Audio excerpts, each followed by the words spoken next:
Et bonsoir, bonsoir et bienvenue dans ce nouveau live de Planétéo. Je suis Théo et je vous accueille ce soir sur ma planète pour un nouveau live de lecture. Et oui, ce soir, et si on lisait Le Château de Franz Kafka, chapitre 23 et chapitre 24 ce soir.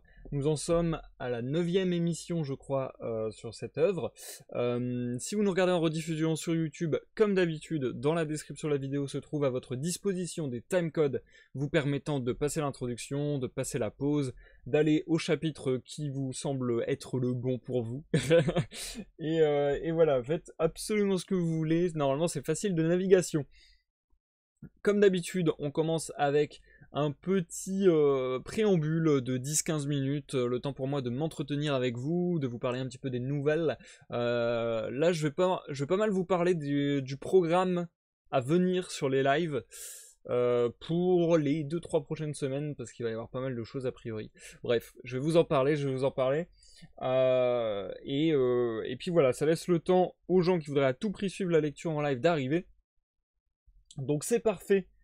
Je vous invite d'ores et déjà, dans un premier temps, à vous installer bien agréablement.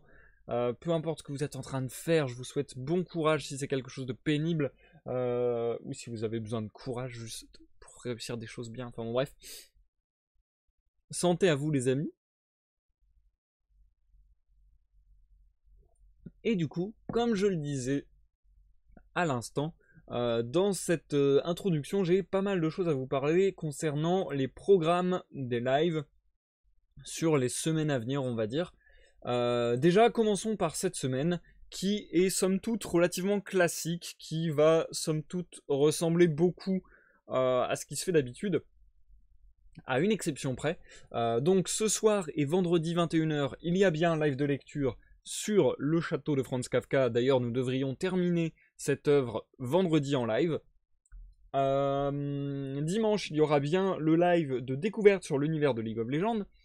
Et demain, mercredi, c'est bien la journée gaming, comme d'habitude, sur Planétéo. Et vous le savez, en cette journée gaming, je fais 1 ou 2 lives.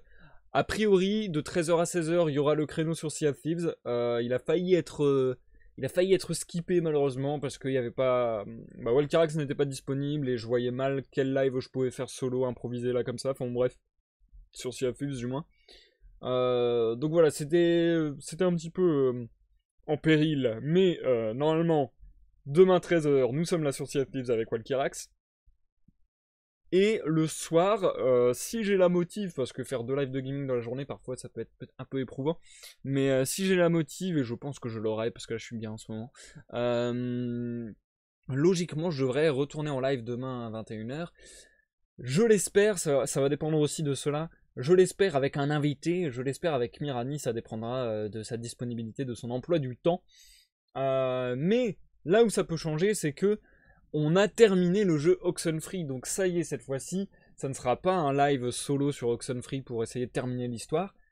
Maintenant, Oxenfree, on s'est bien amusé, mais c'est du passé, et vu que ça a été une série assez longue, entre guillemets, on a fait 6 épisodes pour faire le let's play complet, et en plus c'était des boucles temporelles, donc c'était un petit peu répétitif, entre guillemets. En plus, entre les deux, il y a eu les vacances de Noël, donc voilà, ça a fait que tout cela a fait durer le let's play sur Oxenfree bien trop longtemps.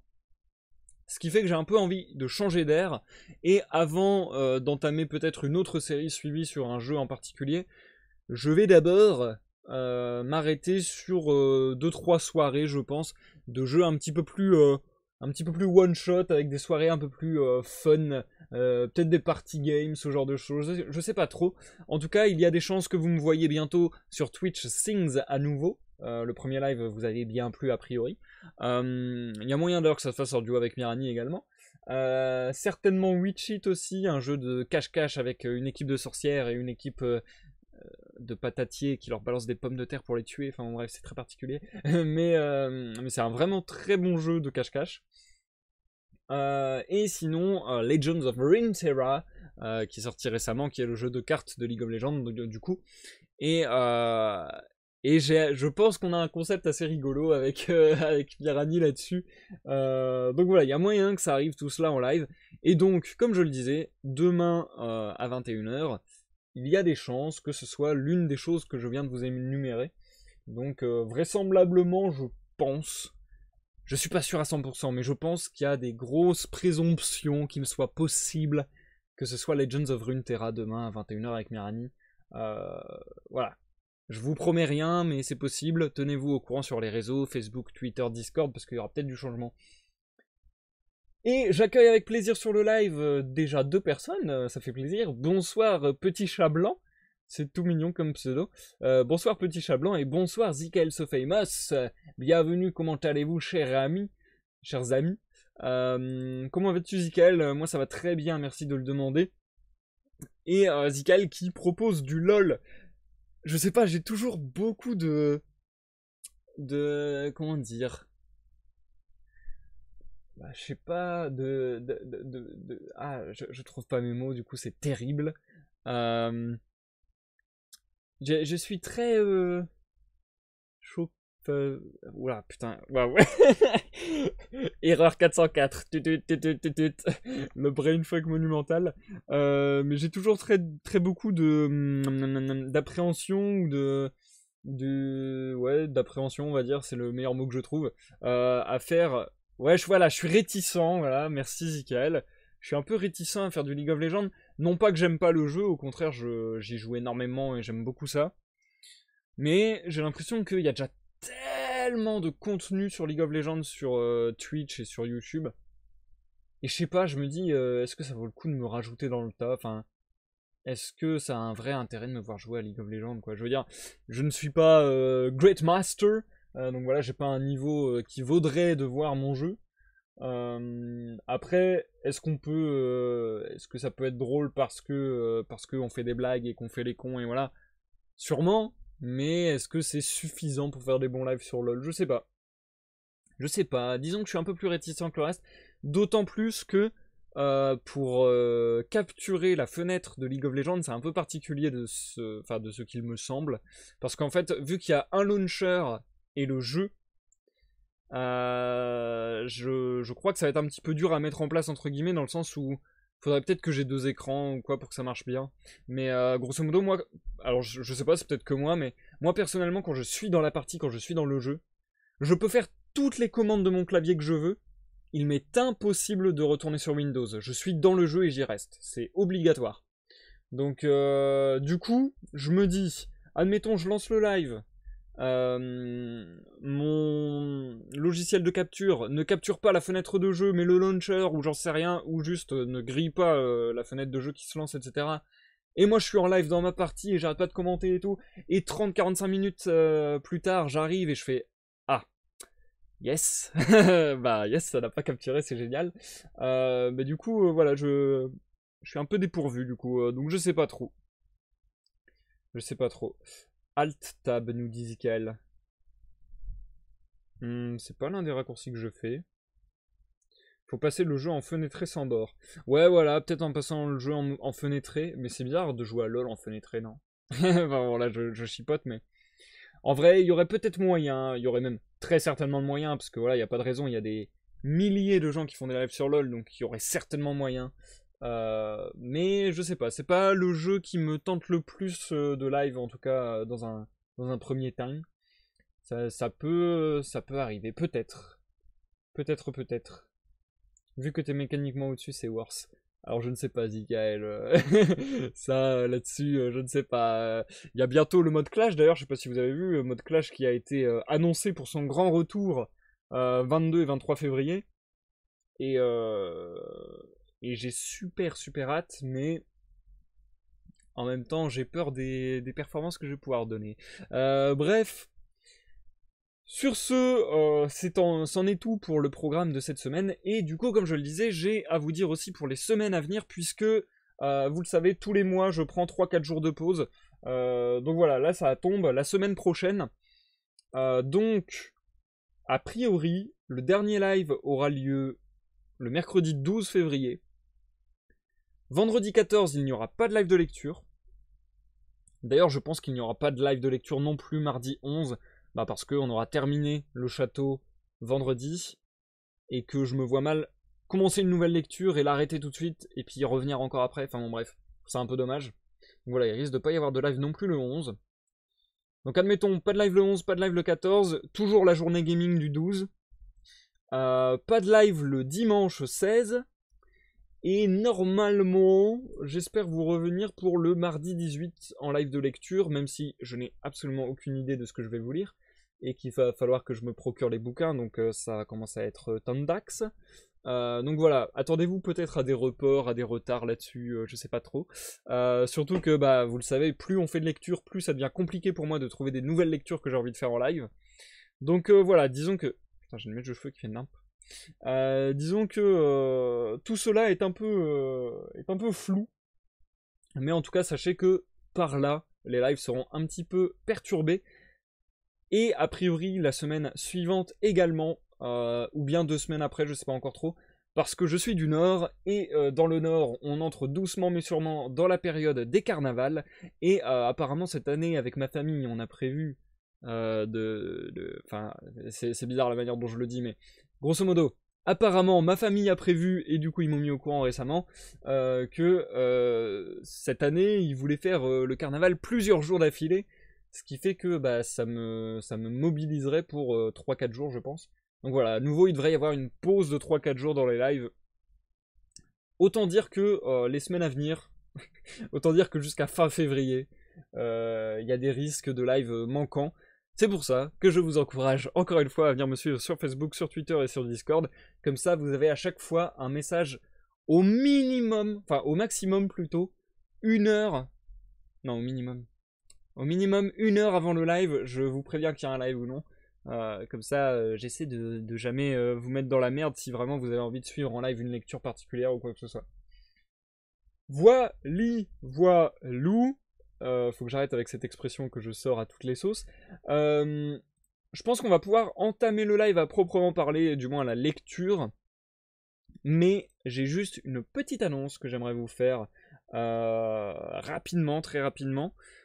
Puisque je taffe sur de nouveaux projets de live.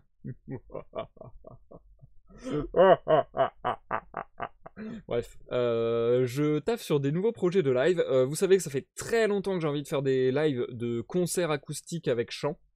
Donc guitare acoustique chant. Ça, je peux vous dire que j'y travaille, et j'y cravache de plus en plus. Je pense que je touche pas au bout de mes peines, mais je m'améliore, et j'espère un jour vous arriver avec ça. De toute manière, vous vous rappelez, je vous ai fait une promesse. Si je le fais pas avant la fin de l'année, si en 2020 j'ai pas fait un concert de ma vie, je suis vraiment la reine des salopes. Je le répète encore une fois. Comme ça me force à le faire. Et du coup, l'autre chose que je voulais vous dire, c'est que il y a un autre type de live qui traîne depuis extrêmement longtemps dans mon esprit malade, qui est un concept de live de jeu de rôle interactif, qui, dans la forme que je l'avais imaginé, je pense aurait été très cool, mais était très chiant à mettre en place. C'est-à-dire que dans l'absolu, c'est prêt depuis des mois, voire des années. C'est juste que avoir les conditions et les circonstances pour pouvoir le faire, c'était très compliqué. Ce qui fait que cette envie, enfin ce live jeu de rôle interactif a été un peu mixé à une autre envie que j'avais, à une autre idée que j'avais ces derniers temps. Et je pense que en ce moment, je travaille sur un concept qui a le potentiel de supplanter les jeux de rôle interactifs dans mon esprit, du moins en termes d'intérêt. Et qui, je pense, remplira à peu près les mêmes fonctions et sera aussi drôle, je l'espère. Enfin voilà, bref. J'ai pas trop envie d'en dire plus et j'ai pas trop envie de développer. J'attends de vous le proposer directement, sachant que je ferai certainement un live pilote quand je le lancerai. Il y a des chances que ça se lance dans le mois comme dans 3 mois, mais je vais essayer de le lancer le plus vite possible. C'est juste que c'est assez casse-gueule comme exercice, donc il va me falloir un peu de courage et de motivation. Donc voilà, je recule pour mieux sauter. Je vais continuer à travailler la forme que je veux que ça ait dans l'ombre, en off. Et quand je serai prêt, je vous tiendrai au courant. Je pense que je vais faire des épisodes test avec des gens que je connais en privé.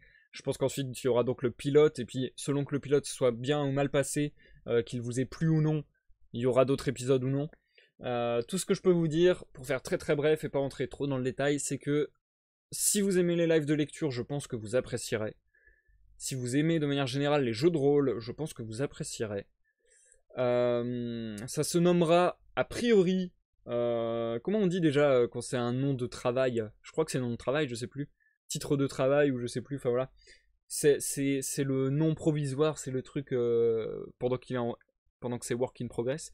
Mais le nom provisoire, peut-être définitif, ça serait... ça me rappelle une histoire.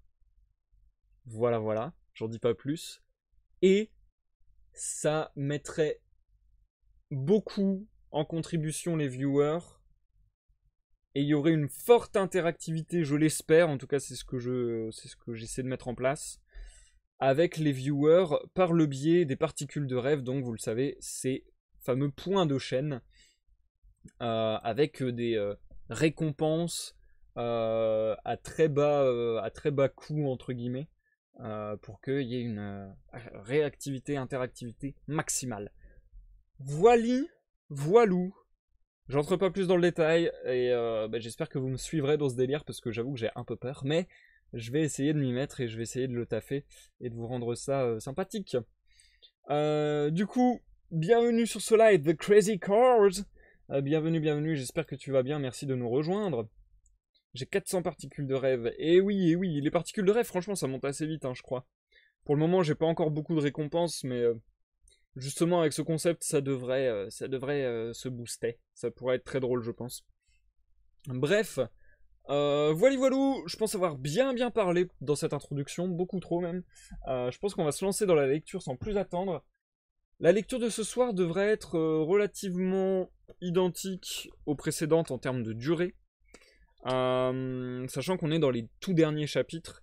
Je vais lire le chapitre 23 et 24 qui font respectivement 19 et 17 pages, quelque chose comme ça, donc voilà, ça devrait être relativement long quand même.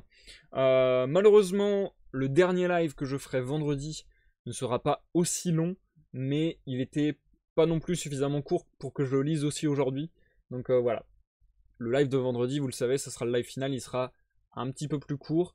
Bien que à la fin de la lecture, on ira aussi faire des recherches sur internet tous ensemble parce que, je le répète, Le Château de Franz Kafka est une œuvre particulière qui a été publiée de manière posthume, alors que Kafka voulait que l'œuvre soit détruite. Et surtout, c'est une œuvre inachevée. Je vous rappelle que quand on arrivera à la fin de l'histoire, ce ne sera pas vraiment la fin de l'histoire puisque le texte s'arrête en plein milieu d'une phrase. Donc voilà, on essaiera d'aller checker un peu sur internet le pourquoi du comment il voulait détruire son œuvre, le pourquoi du comment ça a été malgré tout publié, le pourquoi du comment aurait dû finir l'histoire s'il y a des pistes là-dessus, je sais pas trop. Donc voilà, on essaiera de faire notre petite enquête. Sur ce, je pense qu'on va se lancer à proprement parler dans la lecture. Encore santé à tous parce qu'il y a des nouveaux arrivants. On va se lancer sans plus attendre sur le chapitre 23. La dernière fois, nous nous étions laissés avec la séparation, en un sens, de K et Frida. Du moins leur confrontation après la séparation. Donc voilà, Frida qui est partie avec l'un des assistants, etc. Enfin bon bref, un mélodrame.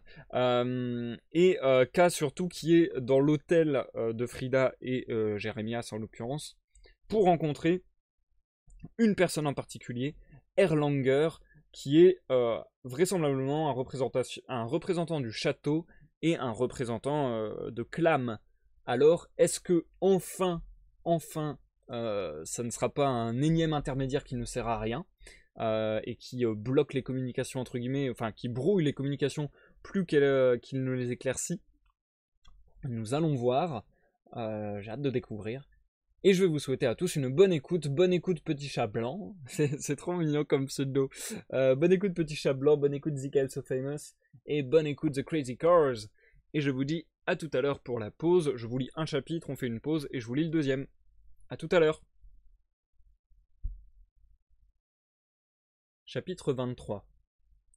C'est alors seulement que K remarqua le silence qui s'était répandu dans le couloir.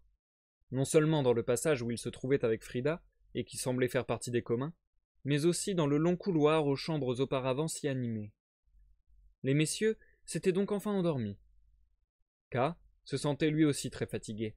Peut-être était-ce la fatigue qui l'avait empêché de tenir tête à Jérémias comme il aurait dû le faire. K eût été peut-être plus avisé d'imiter l'exemple de Jérémias, qui exagérait manifestement son rhume. Son état pitoyable ne venait pas de là, il était congénital, et aucune tisane médicinale ne le guérirait. D'imiter Jérémias en tout point, de donner comme lui en spectacle sa fatigue bien réelle, de s'effondrer là, dans le couloir, ce qui en soi devait déjà faire un bien fou, de se reposer un peu, et puis peut-être aussi de se faire un peu soigner. Mais cela n'aurait pas marché aussi bien que pour Jérémias, qui sûrement et sans doute, à juste titre, l'aurait emporté dans ce concours à qui éveillerait la plus grande pitié, comme dans n'importe quel autre combat, c'était évident. K était si fatigué qu'il se demanda s'il ne pouvait pas essayer d'aller dans une des je reprends la phrase.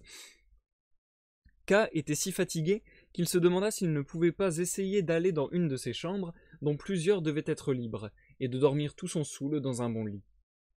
Voilà qu'il l'eût dédommagé de bien des choses, pensait-il. Il avait même de quoi boire un petit verre avant de s'endormir. Sur le plateau que Frida avait laissé sur le plancher, il y avait un carafon de rhum. K ne craignait pas l'effort de rebrousser chemin, et vida la petite bouteille. Maintenant, au moins, il se sentait assez de force pour se présenter à Erlanger. Il chercha la porte de sa chambre, mais comme l'employé et Gerstecker avaient disparu et que toutes les portes se ressemblaient, il ne put la trouver. Il crut cependant se rappeler à peu près à quel niveau du couloir la porte se situait, et décida d'en ouvrir une qui, pensait-il, devait être la bonne. L'expérience était sans grand danger. Si c'était la chambre d'Erlanger, celui-ci l'accueillerait sans doute. Si c'était celle de quelqu'un d'autre, il y aurait toujours moyen de s'excuser et de repartir. Et si le client était en train de dormir, cas le plus probable, la visite de K passerait inaperçue. Les choses risquaient seulement de mal tourner si la chambre était vide, car alors, K ne pourrait guère résister à la tentation de se mettre au lit et de dormir indéfiniment. Il jeta encore un œil à droite et à gauche, le long du couloir, pour vérifier s'il ne venait pas quelqu'un qui eût pu le renseigner et lui éviter de courir ce risque, mais le long couloir était silencieux et désert.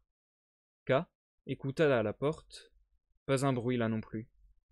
Il frappa assez doucement pour ne pas réveiller un éventuel dormeur, et en l'absence de toute réaction, il ouvrit la porte avec une extrême précaution. Mais voilà qu'un léger cri l'accueillit. C'était une chambre exiguë, dont un grand lit occupait plus de la moitié. Sur la table de chevet était allumée une lampe électrique, et à côté il y avait un sac de voyage. Dans le lit, mais complètement caché sous la couverture, quelqu'un bougea, soudain inquiet, et murmura par un interstice entre la couverture et le drap. « Qui est-ce » K ne pouvait plus s'en aller sans rien dire, à présent. Mécontent, il contempla ce lit douillet, mais hélas, occupé. Puis il se rappela la question qu'on lui avait posée et donna son nom. Cela sembla avoir un effet positif. L'homme dans le lit écarta légèrement la couverture de son visage, mais d'un air craintif, prêt à se recouvrir aussitôt si jamais dehors quelque chose allait de travers. Mais il finit par écarter la couverture sans hésiter, et s'assit. Ce n'était sûrement pas Erlanger. C'était un petit monsieur fort bien de sa personne, dont le visage avait quelque chose de paradoxal, car ses joues étaient d'une rondeur enfantine, ses yeux pleins d'une joie enfantine, alors que son front haut, son nez pointu, sa bouche étroite, dont les lèvres refusaient presque de se fermer, et son menton presque fuyant, n'avaient rien d'enfantin, mais trahissaient au contraire un intellect supérieur. Sans doute la satisfaction que cela lui inspirait, la satisfaction qu'il s'inspirait à lui-même, avait-elle préservé en lui ces gestes vigoureux d'une enfance pleine de santé. « Connaissez-vous Friedrich » demanda-t-il. K fit signe que non. « Mais lui vous connaît, » dit le monsieur en souriant. K acquiesça. Les gens qui le connaissaient ne manquaient pas. C'était même un des principaux obstacles qu'il rencontrait sur son chemin. « Je suis son secrétaire, » fit le monsieur. « Je m'appelle Burgel. »« Pardonnez-moi, » fit K en tendant la main vers la poignée de la porte. « J'ai hélas confondu votre porte avec une autre, car c'est chez le secrétaire Erlanger que je suis convoqué. »« Quel dommage, » fit Burgel. « Pas que vous soyez convoqué ailleurs, mais que vous vous soyez trompé de porte, car une fois réveillé, je suis certain de ne pas arriver à me rendormir. Mais que cela ne vous attriste pas, c'est le malheur qui m'est dévolu. D'ailleurs, pourquoi les portes ne ferment-elles pas à clé, hein? Il y a bien sûr une raison. Car d'après un vieux dicton, la porte des secrétaires doit toujours rester ouverte. Mais cela non plus, il ne faudrait vraiment pas le prendre tellement au pied de la lettre. » Burgel regarda K d'un air interrogateur et réjoui. Il avait beau se plaindre du contraire, il avait l'air frais et dispos. Burgle n'avait sans doute jamais été aussi fatigué que K à cet instant. « Où donc voulez-vous aller maintenant » demanda Burgle. « Il est 4 heures. Quelle que soit la personne chez qui vous prétendriez aller, vous seriez obligé de la réveiller. Tout le monde n'est pas aussi habitué que moi à être dérangé. Tout le monde ne le prendra pas avec la même patience. Les secrétaires sont des gens nerveux. Restez donc un petit peu. On commence à se lever vers 5 heures ici. Ce sera le meilleur moment pour répondre à votre convocation. Lâchez donc enfin la poignée, s'il vous plaît, et asseyez-vous n'importe où. Il est vrai qu'on est à l'étroit ici. Le mieux c'est de vous asseoir là, au bord du lit. Vous êtes surpris que je n'ai ni siège ni table? Eh bien, j'ai eu le choix. Soit une chambre entièrement meublée avec un lit d'hôtel très étroit, soit ce grand lit sans rien d'autre que la table de toilette. J'ai choisi le grand lit.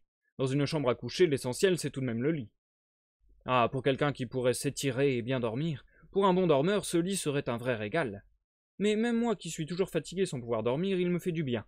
J'y passe une grande partie de la journée. J'y expédie toute la correspondance et j'y auditionne les administrés. Ça se passe très bien. Les gens n'ont nulle part où s'asseoir, c'est vrai, mais ils prennent leur mal en patience.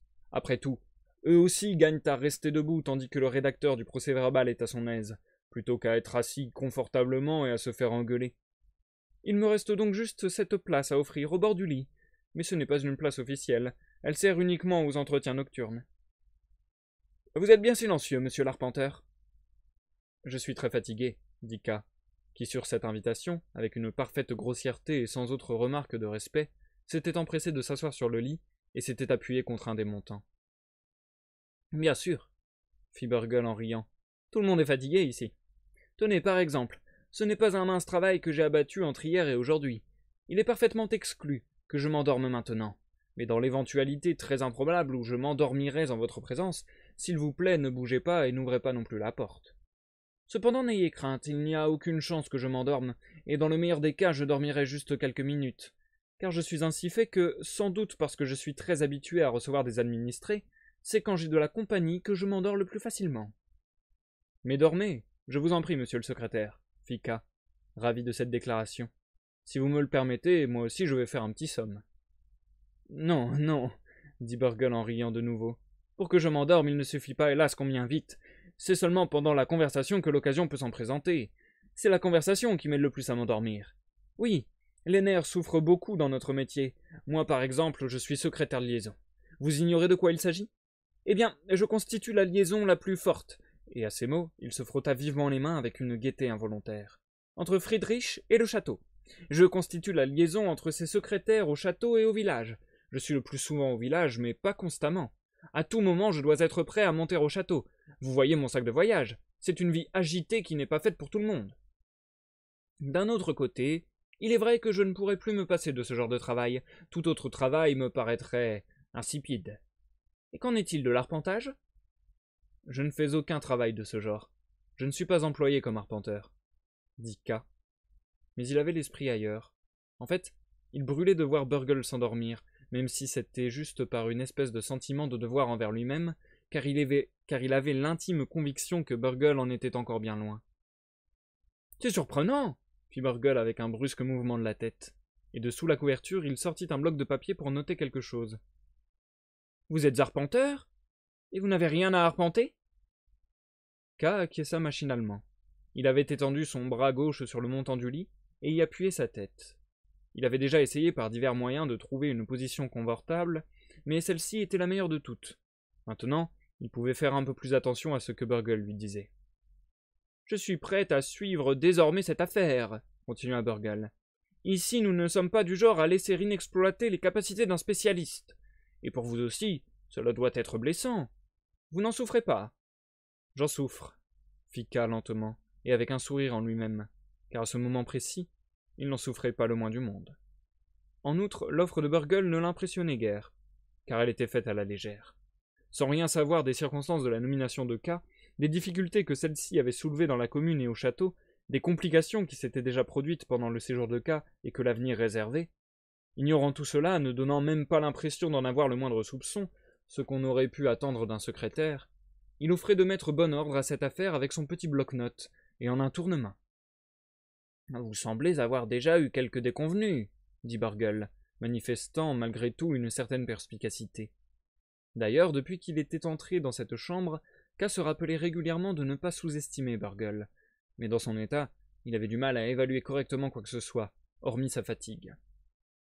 Non, fit Burgle comme pour répondre à une idée de K, et lui épargner par sollicitude le soin de l'exprimer. Ne vous laissez pas intimider par quelques déconvenus.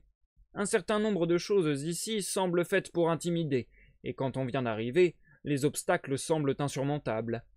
Je ne tiens pas à vérifier si cette impression est fondée. Peut-être les apparences correspondent-elles à la vérité, à la réalité.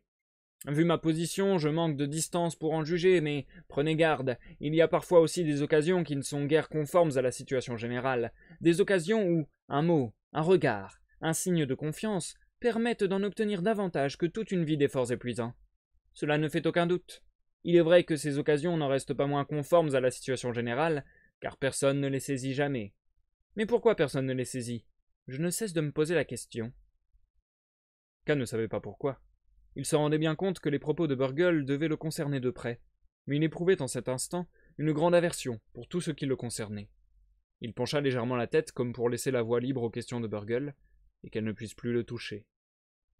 Cela, poursuivit Burgle en étirant les bras et en bâillant, geste qui contrastait étrangement avec la gravité de ses propos, c'est ce dont les secrétaires n'arrêtent pas de se plaindre, d'être obligés de procéder de nuit à la plupart des interrogatoires qui ont lieu au village.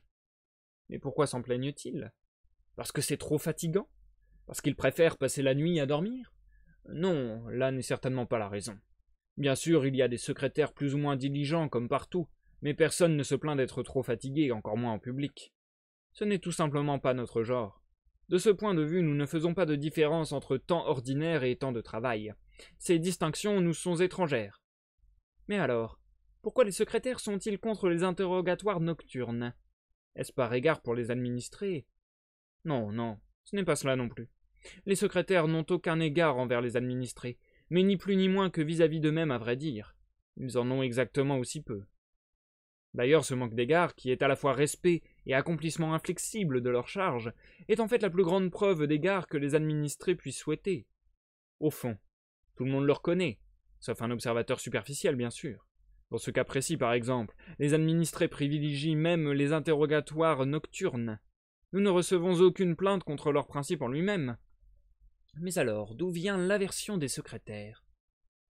Là non plus, K n'en savait rien. Il savait si peu de choses. Il ne distinguait même pas si Burgle attendait vraiment une réponse, ou si ce n'était qu'en apparence. Si tu me laisses m'allonger sur ton lit, songeait-il, je répondrai à toutes tes questions demain après-midi ou mieux, demain soir. Mais Burgle n'avait pas l'air de se soucier de lui. Il était trop préoccupé par la question qu'il s'était posée à lui-même. Pour autant que je puisse en juger, et d'après ce que j'ai entendu dire, voici à peu près la réserve qu'émettent les secrétaires vis-à-vis des interrogatoires nocturnes. La nuit se prête moins bien aux entretiens avec les administrés, car de nuit, il est difficile, voire impossible, de leur conserver un caractère entièrement officiel. Cela ne tient pas à des détails extérieurs, car si on le souhaite, il est bien sûr possible de s'en tenir aussi strictement aux règles pendant la nuit que dans la journée. Ce n'est donc pas cela. Par contre, c'est la capacité de jugement des fonctionnaires qui souffre pendant la nuit. La nuit, on est enclin malgré soi à juger les choses d'un point de vue plus personnel. Les arguments avancés par des administrés acquièrent une importance indue, des considérations un peu déplacées interfèrent avec le jugement. La situation personnelle des administrés, leur misère, leurs préoccupations. L'indispensable limite qui sépare les administrés des fonctionnaires s'estompe, même si de l'extérieur elle semble intacte, et au lieu de la simple alternance de questions et de réponses qui est de rigueur, semble parfois s'instaurer un échange singulier et tout à fait inconvenant entre des individus. C'est du moins ce que disent les secrétaires, gens qui par leur métier sont doués d'une sensibilité tout à fait extraordinaire pour de telles choses. Pourtant, même eux, pendant les interrogatoires nocturnes, nous en avons souvent discuté entre nous, remarquent à peine ces influences néfastes. Au contraire, ils s'efforcent d'emblée de les contrecarrer, et finissent persuadés d'avoir accompli un travail d'une qualité exceptionnelle. Mais à relire les procès-verbaux, on s'étonne souvent d'y trouver des faiblesses évidentes, et ces erreurs, qui bénéficient toujours de façon à moitié injustifiée aux administrés, sont, au moins d'après nos règlements, irrattrapables par l'habituelle procédure rapide. Bien sûr, un bureau de contrôle finit par y mettre bon ordre, mais cela ne présente qu'un intérêt juridique, et ne peut plus porter préjudice à l'administré. Dans ces circonstances, les plaintes des secrétaires ne sont-elles pas justifiées?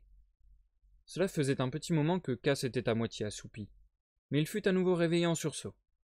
« Pourquoi tout cela? Pourquoi tout cela ?» se demanda-t-il, et derrière ses paupières baissées, il observa Burgle, non comme un fonctionnaire discutant avec lui des questions difficiles, mais comme quelque chose qui faisait obstacle à son sommeil, et dont le sens, par ailleurs, lui échappait. Burgle, perdu dans ses pensées, sourit pourtant comme s'il venait de réussir à égarer un peu K. Il était néanmoins prêt à le remettre aussitôt sur la bonne voie. « Bon, dit-il, on ne peut pas simplement dire non plus que ces plaintes soient tout à fait justifiées. Les interrogatoires nocturnes ne sont prescrits expressément nulle part. On n'enfreint donc aucun règlement en essayant de les éviter. Mais les circonstances, la surcharge de travail, le type d'activité des fonctionnaires au château, leur manque de disponibilité, le règlement, qui exige que les interrogatoires n'aient lieu qu'une fois terminé le reste de l'enquête, mais aussitôt après.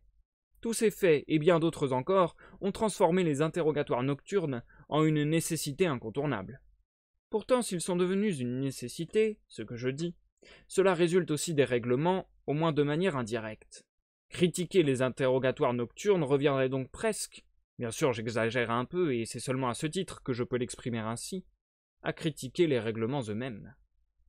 Par contre, on peut accorder au secrétaire le droit de chercher autant que possible, et en respectant les règlements à se prémunir contre les interrogatoires nocturnes et leurs inconvénients, qui n'en sont peut-être qu'en apparence. C'est d'ailleurs ce qu'ils font dans une très large mesure. Ils acceptent seulement d'auditionner des cas qui présentent le minimum de risques à cet égard. Ils s'examinent en détail avant les audiences, et si le résultat de l'examen l'exige, ils annulent au dernier moment tous les entretiens. Ils prennent des forces en convoquant un administré souvent 10 fois de suite avant de procéder vraiment à son audition. Ils se font volontiers représenter par des collègues incompétents sur le cas en question, et donc capables de le traiter avec plus de désinvolture. Ils fixent au moins les entretiens au début ou à la fin de la nuit, en évitant les heures intermédiaires. Et il y a encore une foule de mesures du même genre. Ils ne sont pas faciles d'accès, les secrétaires. Ils sont presque aussi coriaces que fragiles. K dormait. En réalité, ce n'était pas un véritable sommeil. Il entendait les paroles de Burgle peut-être mieux que lorsqu'il était éveillé, et tombait de fatigue. Les mots venaient frapper un à un contre son oreille, mais le poids de la conscience avait disparu. Il se sentait libre. Ce n'était plus Burgle qui le retenait. Lui seul cherchait encore parfois Burgle à tâtons. Il n'était pas encore dans les profondeurs du sommeil, mais il était immergé dans celui-ci. Personne ne l'en privait plus. Et il avait l'impression d'avoir ainsi remporté une grande victoire. Toute une assemblée était déjà là pour la célébrer. Et lui, ou quelqu'un d'autre, était en train de lever sa coupe de champagne en l'honneur de la victoire. Et pour que tout le monde sache de quoi il s'agissait, on rejouait la lutte et la victoire, ou bien au contraire, peut-être était-ce la première fois qu'elles avaient lieu, et on les avait déjà célébrées auparavant, et l'on ne cessait de les célébrer, car l'issue était heureusement certaine. Un secrétaire tout nu, ressemblant fort à la statue d'un dieu grec, était mis en difficulté par K au cours de la lutte. Le spectacle était fort comique, et K en sourit doucement dans son sommeil. Le secrétaire, dans une attitude d'abord fière, sursautait à chaque avancée de K, et se trouvait forcé de vite lever son bras et son poing serré pour se défendre sur ses points faibles, mais le faisait toujours trop lentement. Le combat ne durait pas longtemps. Pas à pas, et c'était de grandes enjambées, K gagnait du terrain. D'ailleurs, était-ce un combat? Il n'y avait pas d'obstacle sérieux, juste un ou deux piaillements du secrétaire de temps à autre. Ce dieu grec piaillait comme une jeune fille qu'on chatouille. Et à la fin, il avait disparu. K était seul dans une grande pièce. Prêt au combat, il se retournait sur lui-même à la recherche de son adversaire. Mais il n'y avait plus personne.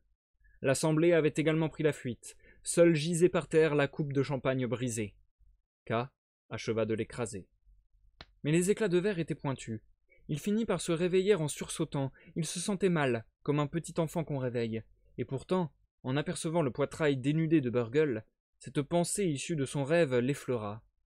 « Le voilà, ton dieu grec. Tire-le donc dessous son édredon. » « Il y a cependant, fit Burgle, le visage levé d'un air pensif vers le plafond, comme s'il cherchait à se rappeler des exemples sans pouvoir en trouver aucun.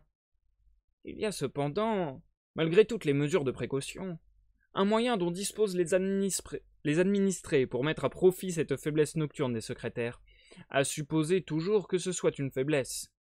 Possibilité fort rare sans doute, ou plus exactement qui ne se présente quasi jamais. Cela consiste, pour l'administré, à se présenter sans préavis au beau milieu de la nuit. Vous vous étonnez peut-être que cela arrive si rarement, alors que cela paraît si évident. Il est vrai que vous connaissez mal notre système. Même vous, cependant, vous avez dû remarquer que notre organisation administrative est sans faille. Mais cette absence de faille a pour conséquence que, lorsqu'on présente une requête, ou que pour d'autres motifs on doit subir un interrogatoire, on reçoit la convocation immédiatement, sans hésitation, le plus souvent même avant de s'être préparé en vue de l'affaire, et en général même avant d'en savoir soi-même quoi que ce soit. Cette fois-là, on n'est pas encore auditionné, et le plus souvent ce n'est pas le cas, l'affaire n'a d'ordinaire pas assez mûri, mais on a la convocation, on ne peut plus venir sans préavis, c'est-à-dire complètement à l'improviste. On peut tout au plus venir au mauvais moment, auquel cas l'on se voit rappeler la date et l'heure de la convocation, et lorsqu'on revient au bon moment, on est en règle générale renvoyé, cela ne pose plus de difficulté. La convocation entre les mains de l'administré et la mention portée au dossier sont pour les secrétaires des moyens de défense parfois insuffisants, mais néanmoins puissants. Bien sûr, cela vaut uniquement pour le secrétaire compétent pour l'affaire en question, chacun restant libre d'aborder les autres en les prenant par surprise au beau milieu de la nuit. Mais presque personne ne le fait. Ce serait quasiment insensé. D'abord, cela contrarierait beaucoup le secrétaire compétent. Nous autres secrétaires, nous ne sommes pas jaloux les uns des autres, pour ce qui est du travail, bien sûr. Mais si la charge de travail que chacun de nous supporte est bien trop lourde, et nous est vraiment attribuée sans la moindre parcimonie, nous ne pouvons tolérer que les administrés troublent la répartition des compétences. Beaucoup ont déjà perdu la partie, qui, croyant ne pas avancer en s'adressant aux fonctionnaires compétents, ont tenté de se faufiler grâce à un fonctionnaire incompétent. Il y a une autre raison pour que de telles tentatives échouent. C'est qu'un secrétaire incompétent, même si on le surprend en pleine nuit, et s'il est tout disposé à accorder son aide, n'est guère plus capable d'intervenir que le premier avocat venu, justement à cause de son incompétence, voire nettement moins en réalité, car ce dont il manque, à supposer qu'il puisse faire quoi que ce soit, vu qu'il connaît les arcanes du droit tout de même mieux que messieurs les avocats, ce dont il manque pour des choses qui sont en dehors de sa compétence, c'est tout simplement de temps. Il n'a pas un instant à leur consacrer. Dans ces circonstances, qui irait passer ses nuits à solliciter les secrétaires incompétents? De surcroît, les administrés sont débordés, lorsque, en plus d'exercer leur métier, ils veulent répondre aux convocations et aux injonctions des fonctionnaires compétents, débordés dans le sens qu'ils donnent à ce terme, ce qui bien sûr n'est pas du tout la même chose que débordés au sens où les secrétaires l'entendent. K acquiesça en souriant. Il avait maintenant l'impression de tout comprendre en détail, non parce que cela le préoccupait, mais parce qu'il était certain d'être sur le point de s'endormir pour de bon, et cette fois, sans rêver, ni être dérangé. Entre les secrétaires compétents d'un côté et les incompétents de l'autre, et devant cette foule d'administrés débordés, il allait sombrer dans un profond sommeil, et ainsi leur échapper à tous. Il s'était si bien habitué à la voix douce et satisfaite dont Burgle cherchait, Il s'était si bien habitué à la voix douce et satisfaite dont Burgle cherchait en vain manifestement à se bercer, qu'elle favoriserait son sommeil au lieu de le troubler. Tourne, tourne, moulin à paroles, songeait-il. Tu ne tournes que pour moi. Où est donc, dit Burgle en se tapotant la lèvre inférieure avec deux doigts, les yeux écarquillés, tendant le cou, comme si après une pénible randonnée il s'approchait d'un magnifique panorama. Où est-elle donc, cette possibilité que j'évoquais, cette possibilité si rare, qui ne se présente presque jamais? C'est dans les règlements sur la répartition des compétences que le secret se cache, car dans une grande organisation vivante, il est impossible qu'un seul secrétaire soit compétent sur chaque affaire, et cela n'arrive jamais. Un secrétaire possède la compétence principale, mais plusieurs autres ont certaines compétences plus limitées, voilà tout. Qui pourrait à lui tout seul, fût-ce un travailleur acharné, rassembler sur son bureau tous les faits relatifs aux plus mineurs des incidents? Même ce que j'ai dit sur la compétence principale était excessif. La plus petite compétence n'englobe-t-elle pas déjà l'ensemble de celle-ci? Le facteur décisif n'est-il pas la passion qu'on met à traiter l'affaire? Et cette passion, n'est-elle pas toujours la même? N'est-elle pas toujours présente dans toute sa force? Partout, il peut y avoir des différences entre les secrétaires, et il y en a d'innombrables. Mais dans la passion, non. Aucun d'entre eux ne pourra se retenir, s'il est sommé de s'occuper d'un cas relevant un tant soit peu de sa compétence. Vis-à-vis de l'extérieur, cependant, il faut que les affaires puissent être traitées de façon ordonnée, et c'est pourquoi pour chaque administré un secrétaire vient occuper le premier plan, et officiellement, l'administré doit s'en tenir à celui-ci. Mais ce n'est pas forcément le plus compétent pour ce cas précis. Là, c'est l'organisation qui décide en fonction de ses besoins du moment. Voilà la situation. Et maintenant, monsieur l'arpenteur, considérez l'éventualité qu'un administré, à la suite de je ne sais quelles circonstances, malgré les obstacles qui vous ont été décrits, et qui en général suffisent amplement, surprenne malgré tout en pleine nuit un secrétaire qui possède une certaine compétence pour le cas concerné. Vous n'avez sans doute pas encore envisagé une telle possibilité? Je le crois volontiers. D'ailleurs, ça n'est pas nécessaire, car cela n'arrive presque jamais. Il faudrait que cet administré soit un grain de sable d'une forme étrange et bien particulière, un grain assez minuscule et assez adroit pour passer à travers cet incomparable tamis. Vous croyez que cela ne peut pas arriver? Vous avez raison, cela ne peut pas arriver. Mais une certaine nuit, qui peut tout garantir? C'est tout de même ce qui arrive. À vrai dire, je ne connais personne à qui ce soit arrivé, mais cela ne prouve pas grand-chose, car je connais peu de gens par rapport au nombre d'individus concernés. Et puis, il n'est pas certain qu'un secrétaire à qui ce genre de choses est arrivé veuille bien l'avouer. C'est tout de même une situation très personnelle, qui d'une certaine façon touche de près sa pudeur de fonctionnaire. Quoi qu'il en soit, mon expérience prouve peut-être qu'il s'agit d'une chose aussi rare qu'il est très exagéré de la redouter, puisqu'en réalité, seule la rumeur en fait état et que rien d'autre ne vient la confirmer. Et même si elle se produit vraiment, il y a moyen, on pourrait le penser, de la rendre carrément inoffensive, en lui prouvant qu'elle n'a pas sa place en ce monde, ce qui est très facile. En tout cas, il faut être malade pour se cacher sous sa couverture par crainte de ces choses et ne pas oser regarder dehors.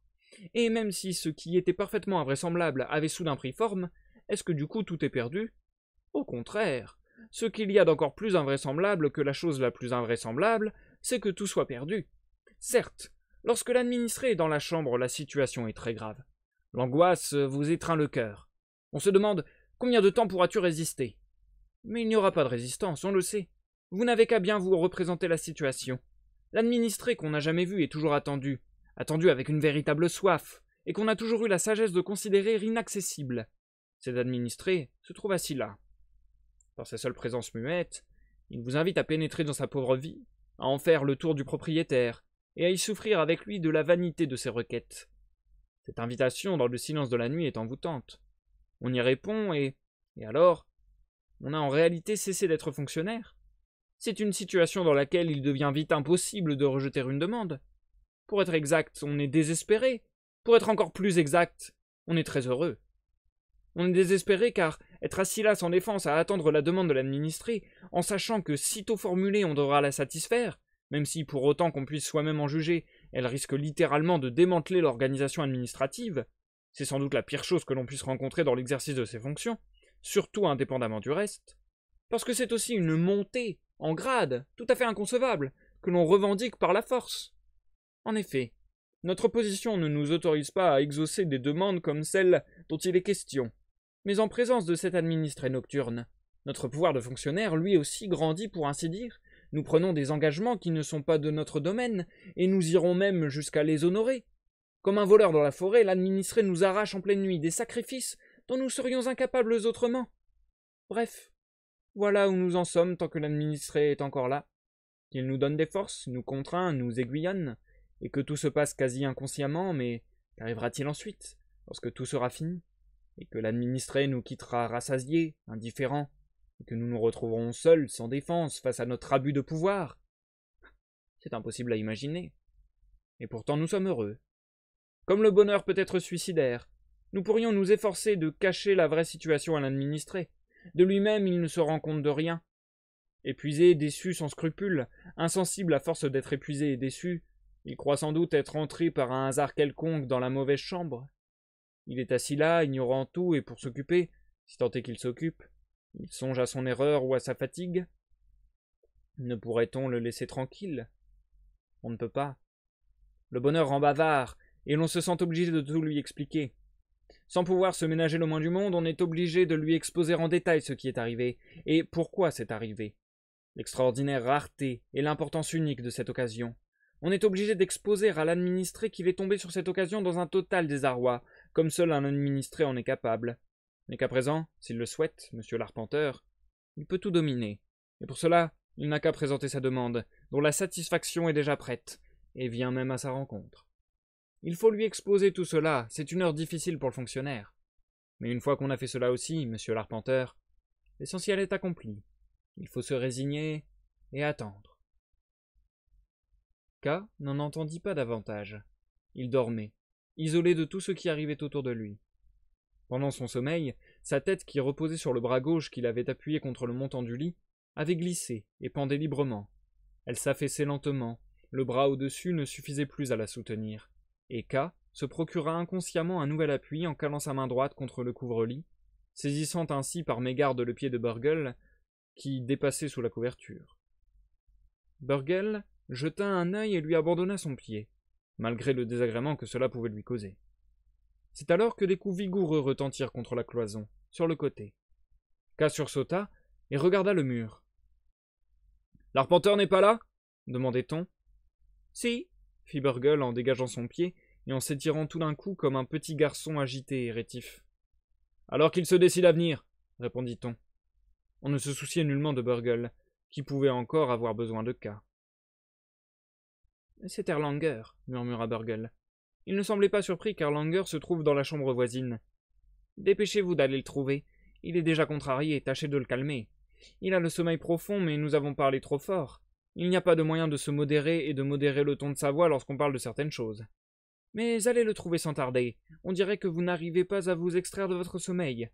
Allez-y. Que voulez-vous de plus ici? Vous n'avez pas à vous excuser d'avoir somnolé, quelle idée! Les forces corporelles ont leurs limites, on n'y peut rien, si ces limites sont significatives à plus d'un titre. C'est ainsi que de lui-même le monde corrige son cours et maintient son équilibre. Cette disposition est d'ailleurs excellente. On n'imagine pas à quel point, même si par ailleurs elle est désespérante. Allez-vous-en maintenant! Je ne sais pas pourquoi vous me regardez ainsi. Si vous continuez à hésiter, Erlanger va s'en prendre à moi. J'aimerais vraiment éviter cela. Mais allez-vous-en! Qui sait ce qui vous attend là-bas? Il y a tant d'occasions à saisir ici. Il faut dire qu'il y en a qui sont presque trop grandes pour qu'on les exploite. Certaines choses ne doivent leur échec qu'à elles-mêmes. Oui, c'est étonnant. Cela mis à part, j'espère pouvoir enfin m'endormir un peu à présent. Il est vrai qu'il est déjà 5 heures et que le bruit ne va pas tarder à commencer. Si au moins vous vouliez bien vous en aller. Abruti par ce réveil soudain qu'il avait tiré d'un sommeil profond, manquant encore cruellement de sommeil, le corps perclus de douleur à cause de sa position inconfortable, K mit longtemps à pouvoir se décider à se lever. Il se tint le front et baissa les yeux vers le bas de sa veste. Même les adieux réitérés de Burgle n'auraient pu l'inciter à partir. Seul le sentiment de l'inutilité de prolonger son séjour dans cette chambre l'en persuada lentement. Cette chambre lui paraissait sinistre au-delà de toute expression. L'était-elle devenue, ou bien l'avait-elle toujours été? Il n'en savait rien. Il n'arriverait même pas à se rendormir ici. Cette conviction fut même le facteur décisif, ce qui le fit légèrement sourire. En se redressant, il s'appuya là où il trouva un appui, contre le lit, contre le mur, contre la porte, et sortit comme s'il avait depuis longtemps pris congé de Burgle, sans le saluer. Et c'est la fin du chapitre 23, les amis. Nous marquons une pause. Et je vois qu'on est déjà à... Waouh, qu'on est déjà à presque 1 heure de live, ça défile. Après, j'ai pas mal parlé en introduction, je crois. Et l'air de rien, le chapitre était assez long. D'ailleurs, je m'excuse. Je sais que je m'excuse beaucoup trop et qu'on me dit d'arrêter de m'excuser. Mais là, ça faisait longtemps que je m'étais pas excusé. Non, mais je m'excuse parce que ouais, j'ai pas mal bafouillé au début, surtout.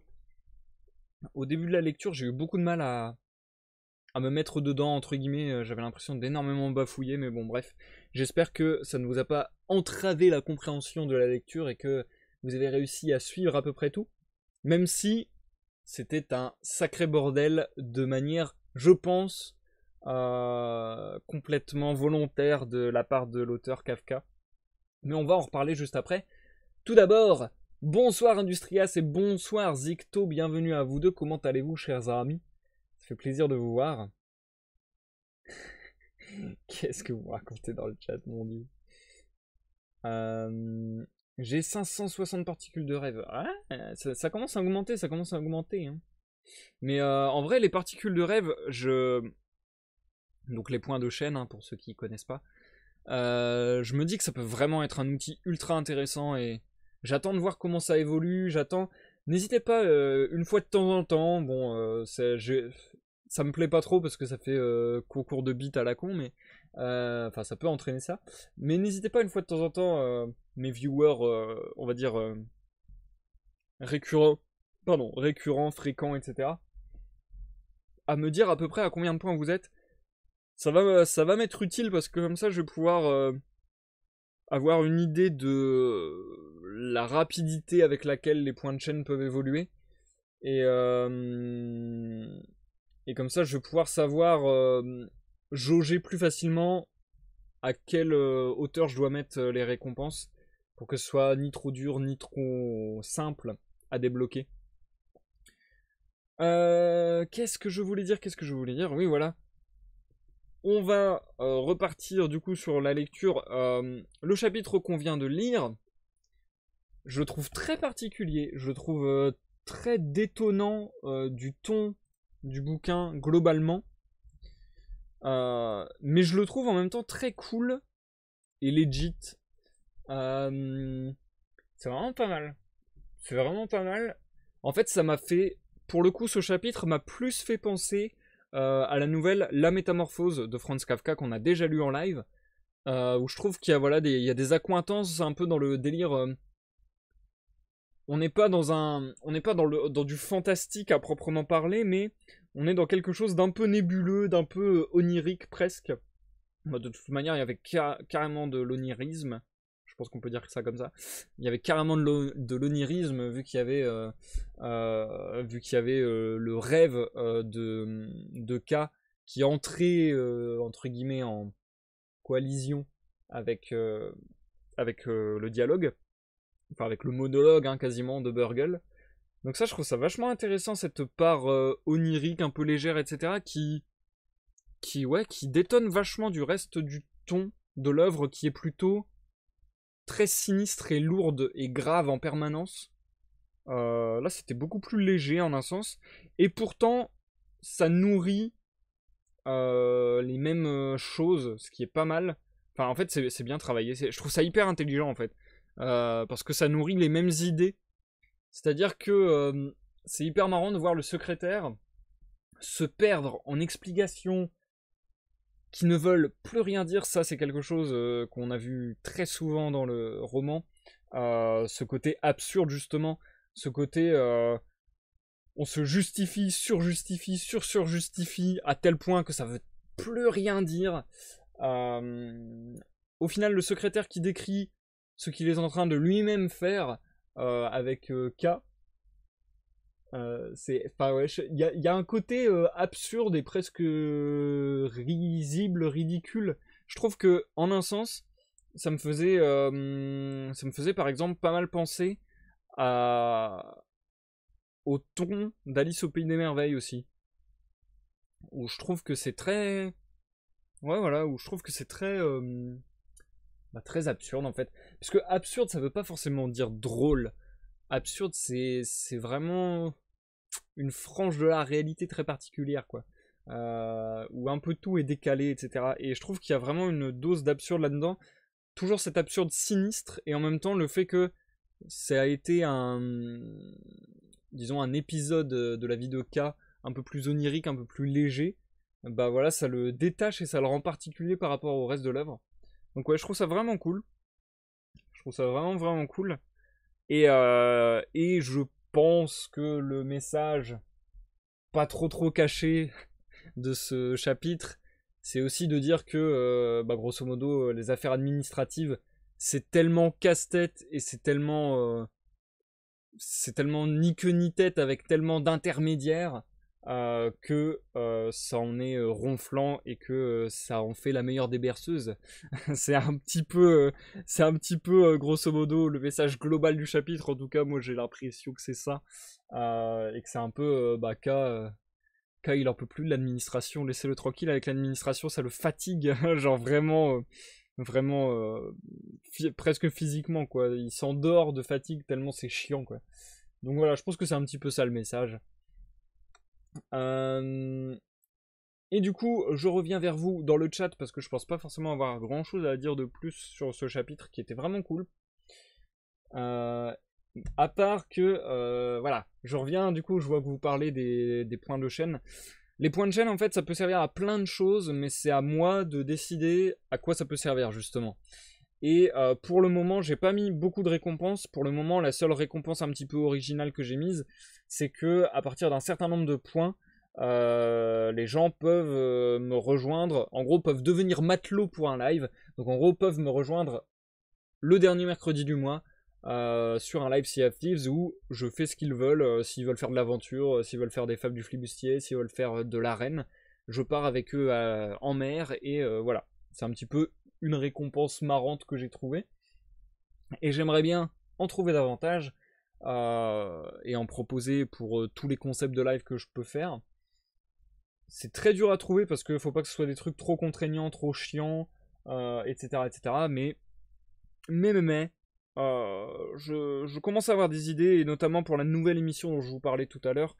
Je pense que ça va être très très utile et que ça va vraiment nous servir à avoir une interaction forte avec, je pense, des récompenses qui seront très peu chères, donc très accessibles pour vous. Et si on n'a pas le jeu, tu nous le payes. Ah bah non, malheureusement, si vous n'avez pas le jeu, ne prenez pas, ne gâchez pas vos 10 000 points. Enfin, d'ailleurs, je l'ai baissé à 5 000 maintenant, ouais, c'est ça. Mais, ouais, d'ailleurs, j'en profite pour devenir matelot pour un live. Si vous n'avez pas le jeu, bon, bah, ça sert à rien de gâcher vos points. Si vous avez pas de micro, c'est assez problématique. Si vous n'avez pas Discord, c'est assez problématique. Donc voilà, au moins vous savez à peu près dans quelles conditions je vous conseille de ne pas prendre cette contrepartie. Parce que voilà, le but c'est vraiment de partir en live, qu'on vive une session de jeu ensemble et qu'on dialogue en même temps pendant le live. Donc voilà. Je pense avoir dit tout ce que j'avais à dire et je pense que je vais me replonger dans la lecture sans plus attendre. Au programme du soir, un seul autre chapitre, le chapitre 24, et ça sera tout pour aujourd'hui. Un chapitre qui est assez long également, un petit peu moins long que celui qu'on vient de lire, je crois, toutefois. Ouais, un petit peu moins long, mais vraiment pas grand chose. Et du coup, on devrait, a priori, enfin avoir la confrontation entre Erlanger et K. Donc j'ai assez hâte de voir s'il va y avoir finalement un dénouement ou si, encore une fois, ça va être un énième intermédiaire avec l'administration du château pour encore une fois montrer que en fait l'administration c'est des tonnes et des tonnes d'intermédiaires pour te mystifier, pour te mettre dans le flou, pour t'empêcher d'arriver à l'action que tu veux parce que tout le monde se pose en obstacle, te cache des infos, te donne pas les bonnes infos, etc., etc., etc., etc. Bref, hâte de voir s'il y aura du changement ou si ça sera encore le même procédé en quelque sorte.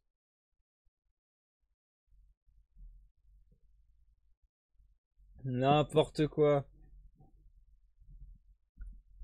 Euh, je veux un date avec toi, BG, ouais. Y a pas besoin de points pour ça, Zicto, tu le sais. Chers amis, je vous dis au revoir ou à tout à l'heure. Et je vous souhaite à tous une bonne écoute Zikael, Industria, Zicto. Je sais pas s'il y a d'autres personnes qui sont restées. Il y avait The Crazy Cars tout à l'heure, il y avait Petit Chat Blanc. En tout cas, bonne écoute à tous, bonne écoute à ceux également dans l'ombre et à ceux qui nous regardent en rediffusion sur YouTube. Et je vous dis à tout à l'heure pour l'outro.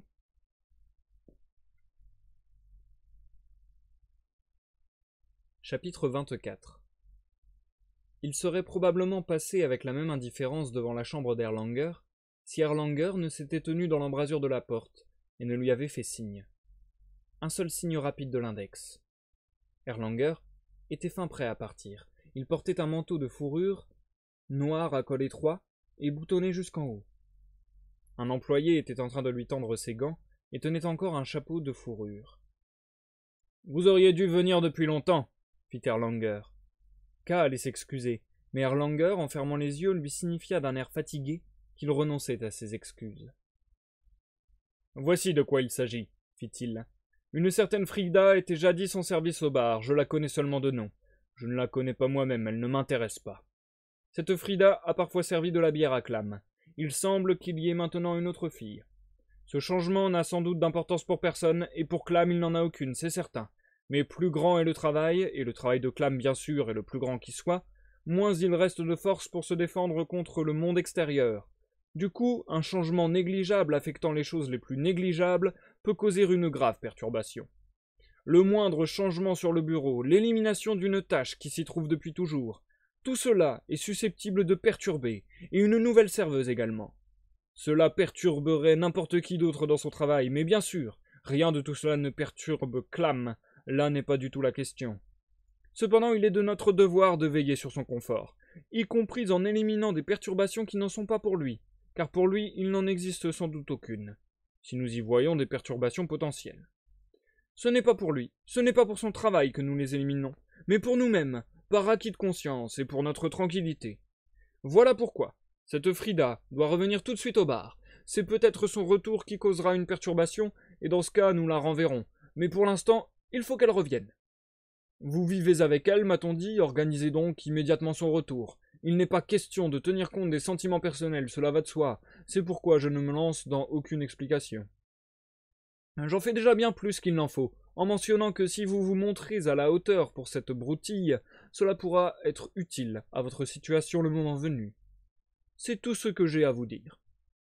Il congédia K d'un signe de la tête, coiffa le chapeau de fourrure que l'employé lui tendait, et suivi par celui-ci descendit le couloir d'un pas vif, mais en boitant légèrement. On donnait parfois ici des ordres très faciles à exécuter, mais cette facilité ne faisait aucun plaisir à K. Non seulement parce que cet ordre concernait Frida, et quoique conçu comme un ordre, lui donnait l'impression qu'on se moquait de lui, mais surtout parce qu'il démontrait à K l'inutilité de tous ses efforts. Les ordres lui passaient au-dessus de la tête, favorables ou défavorables, et même les ordres favorables devaient avoir un fond défavorable, mais en tout cas, ils lui passaient au-dessus de la tête, et il était placé trop bas pour les intercepter, voire pour les réduire au silence et faire entendre sa voix. « Si Erlanger te congédie, que vas-tu faire ? Et s'il ne te congédie pas, que pourras-tu lui dire ?» Certes, K restait conscient qu'aujourd'hui sa fatigue lui avait nui davantage que toutes les circonstances défavorables. Mais pourquoi, lui qui croyait pouvoir compter sur son corps, et qui sans cette conviction ne se serait pas mis en route, pourquoi ne pouvait-il pas supporter quelques mauvaises nuits, et une nuit blanche? Pourquoi, ici précisément, était-il saisi d'une incontrôlable fatigue, là où personne n'était fatigué, ou plutôt, là où tout le monde l'était en permanence sans que cela nuise au travail? Au contraire, cela semblait plutôt le favoriser. On devait en conclure qu'il s'agissait d'une fatigue d'une nature radicalement différente de celle de K. C'était sans doute ici la fatigue qu'on éprouve dans une atmosphère de travail heureuse, quelque chose qui, vu de l'extérieur, ressemblait à de la fatigue, mais qui était en réalité un repos, une paix indestructible. Quand on est un peu fatigué à midi, cela fait partie du déroulement heureux et naturel de la journée. Ici, il est constamment midi pour les messieurs, se dit K. Et cela expliquait fort bien que maintenant, à 5 heures, le couloir commence déjà à s'animer de toutes parts. Cette confusion de voix dans les chambres avait quelque chose d'extrêmement gai. Tantôt, on aurait dit les cris de joie d'enfants qui se préparent à partir en randonnée, tantôt le réveil dans un poulailler, la joie d'être en harmonie avec le jour qui s'éveille, un monsieur quelque part imitait même le chant du coq. Le couloir était encore vide, mais les portes étaient déjà en mouvement. Elles ne cessaient de s'entrebâiller pour vite se refermer. Le couloir bourdonnait de portes qui s'ouvraient et se fermaient ainsi, et en haut, dans l'espace libre entre les murs et le plafond, K voyait ici et là des têtes matinales et hirsutes qui apparaissaient et se volatilisaient aussitôt. Au loin, un petit chariot contenant des dossiers s'approchait lentement, poussé par un employé. Un deuxième employé marchait à côté, tenant une liste qui lui servait manifestement à comparer les numéros des portes et ceux des dossiers. Le chariot s'arrêtait devant la plupart des chambres. D'ordinaire, la porte s'ouvrait et les dossiers correspondants, parfois un seul petit feuillet. Dans ces cas-là, il s'ensuivait une brève conversation depuis la porte en direction du couloir, on faisait sans doute des reproches à l'employé, étaient tendus vers l'intérieur de la chambre. Si la porte restait fermée, les dossiers étaient soigneusement empilés sur le pas de la porte.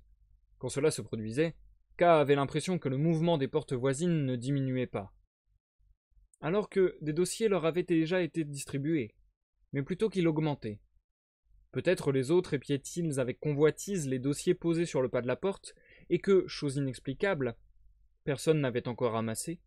Il ne pouvait comprendre que quelqu'un n'ait qu'à ouvrir sa porte pour entrer en possession de ces dossiers, et que pourtant il ne le fasse pas. Il se pouvait même que les dossiers laissés par terre donnent lieu ensuite à un partage entre les autres messieurs qui, en attendant, procédaient à ces fréquentes vérifications pour s'assurer qu'ils étaient toujours posés sur le pas de la porte, et qu'il leur restait donc un espoir. Ces dossiers laissés par terre étaient d'ailleurs pour la plupart des liasses particulièrement épaisses.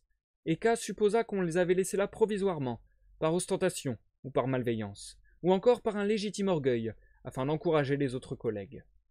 Parfois, comme pour confirmer cette hypothèse, le paquet, après avoir été exposé le temps nécessaire, était soudain retiré en toute hâte, au moment précis où K regardait ailleurs, après quoi la porte de la chambre redevenait immobile.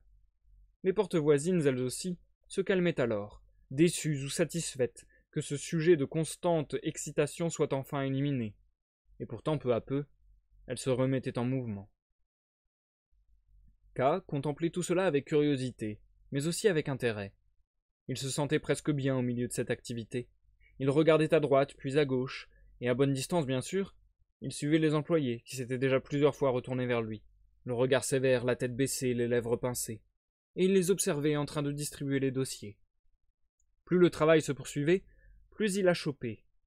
Soit la liste ne concordait pas tout à fait, soit l'employé avait du mal à distinguer les dossiers, soit les messieurs élevaient des objections pour d'autres motifs. En tout cas, il fallait corriger plusieurs erreurs de distribution.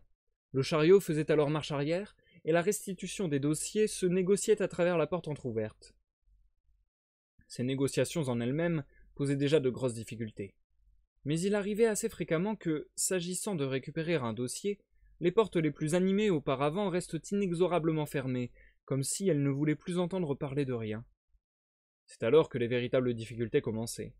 Celui qui croyait pouvoir revendiquer les dossiers trépignait d'impatience, faisait tout un vacarme dans sa chambre, frappait des mains, tapait du pied, et à travers la porte entr'ouverte, criait sans cesse à tue-tête un numéro de dossier vers le couloir. Alors le chariot restait souvent complètement abandonné. Un employé s'occupait de calmer le fonctionnaire impatient, l'autre bataillait devant la porte fermée pour récupérer le dossier. Tous deux avaient beaucoup de mal. Les efforts pour apaiser le fonctionnaire impatient le rendaient souvent encore plus impatient. Il en avait assez d'écouter les inanités de l'employé. Il ne voulait pas être consolé, il voulait des dossiers. Un de ces messieurs déversa par l'entrebâillement de la porte une pleine cuvette de toilette sur l'employé. Mais l'autre employé, manifestement supérieur en grade, avait encore plus de difficultés. Lorsque le monsieur concerné acceptait de négocier, les pourparlers portaient sur des détails précis. L'employé invoquait sa liste, le monsieur ses notes préparatoires et les dossiers que précisément il devait restituer, mais qu'il tenait pour l'instant d'une main ferme, de sorte que les yeux pleins de convoitise de l'employé en apercevaient à peine un petit coin. Il fallait aussi que l'employé retourne chercher de nouvelles preuves sur le chariot, qui avait continué à rouler tout seul un peu plus loin dans le couloir légèrement en pente, ou bien il devait aller trouver le monsieur qui revendiquait les dossiers et échanger en sa présence les objections de l'actuel propriétaire contre de nouvelles objections en sens contraire. Pareille négociation durait très longtemps. Parfois on tombait d'accord, le monsieur cédait une partie des dossiers ou bien recevait un autre dossier en compensation, car ils avaient simplement été intervertis, mais il arrivait aussi que quelqu'un, mis au pied du mur par les preuves de l'employé, ou fatigué de cette interminable négociation, doive renoncer à tous les dossiers qu'il réclamait. Mais alors, au lieu de donner les dossiers à l'employé, il décidait soudain de les jeter loin dans le couloir, de sorte que les sangles se détachaient et que les feuilles volaient, et les employés avaient beaucoup de mal à tout remettre en ordre. Cependant, tout ceci était relativement plus simple que lorsque l'employé venu réclamer un dossier n'obtenait pas de réponse. Il se postait alors devant la porte fermée, suppliait, implorait, citait sa liste, invoquait les règlements, tout cela en vain. Pas un bruit ne sortait de la chambre, et l'employé n'avait manifestement pas le droit d'entrer sans permission. C'est alors que parfois même cet excellent employé n'arrivait plus à se dominer. Il retournait à son chariot, s'asseyait sur les dossiers, essuyait la sueur de son front, et restait un petit moment sans rien faire en balançant les jambes d'un air désemparé. Tout autour, l'affaire suscitait un vif intérêt. Partout on murmurait, presque toutes les portes s'agitaient, et en haut, au-dessus des cloisons, des visages qui, chose étrange, étaient presque entièrement masqués par des linges et ne restaient pas une minute en place, suivaient tous ces événements. Au milieu de cette agitation, K remarqua que la porte de Burgle était tout le temps restée fermée, et que les employés avaient dépassé cette partie du couloir sans lui distribuer de dossier. Burgle dormait peut-être encore, ce qui dans le bruit aurait indiqué qu'il avait un excellent sommeil. Mais pourquoi n'avait-il pas reçu de dossier? Rares étaient les chambres qui avaient été ainsi négligées, et sans doute étaient-elles toutes inoccupées. Par contre, dans la chambre d'Erlanger se trouvait déjà un nouvel occupant, et fort agité. Il avait dû littéralement chasser Erlanger pendant la nuit.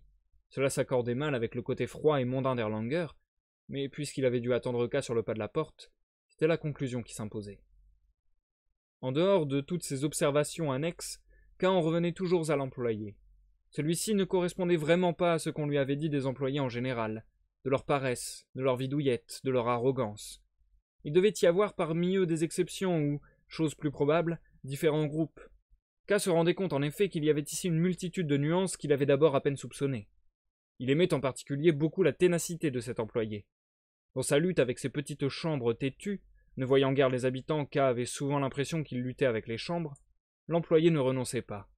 Certes, il se fatiguait, qui ne se fût fatigué, mais il avait tôt fait de se remettre, et il se laissait glisser de son chariot, et bombant le torse et serrant les dents, il repartait à l'assaut de la porte à conquérir. Et s'il lui arrivait de se faire refouler 2 ou 3 fois d'une manière très simple, il faut dire, à savoir par ce maudit silence, il ne s'avouait pas vaincu. Voyant qu'il ne pouvait rien obtenir par une attaque frontale, il s'y prenait d'une autre façon, notamment par la ruse, si K avait bien compris. Il faisait semblant de battre en retraite. Il laissait la porte épuisée pour ainsi dire ses réserves de mutisme. Il se tournait vers d'autres portes. Mais au bout d'un instant il revenait, appelait l'autre employé, le tout assez bruyamment pour se faire remarquer, et commençait à entasser les dossiers sur le seuil de la porte fermée, comme s'il avait changé d'avis, et qu'en toute justice, il ne fallait rien retirer au monsieur, mais au contraire lui en donner davantage. Ensuite, il poursuivait son chemin, mais en gardant toujours un œil sur la porte, et comme cela arrivait d'habitude, lorsque le monsieur ouvrait bientôt prudemment la porte pour récupérer les dossiers, l'employé le rejoignait d'un bond, coinçait son pied entre la porte et le chambranle, et obligeait ainsi le monsieur à négocier au moins face à face avec lui ce qui d'ordinaire aboutissait à un résultat plus ou moins satisfaisant. Et s'il ne réussissait pas de cette façon, ou si avec certaines portes cette méthode ne lui semblait pas la bonne, il s'y prenait autrement. Il se concentrait par exemple sur le monsieur qui réclamait les dossiers. Il écartait l'autre employé qui se contentait de travailler machinalement, et n'était vraiment pas d'une grande utilité, et il commençait lui-même à entreprendre le monsieur en murmurant, et en plongeant la tête à l'intérieur de la chambre. Il lui faisait sans doute des promesses, et l'assurait qu'à la prochaine distribution, l'autre monsieur aurait la punition qu'il méritait. Du moins, monterait-il souvent la porte de l'adversaire en riant, autant que sa fatigue le lui permettait.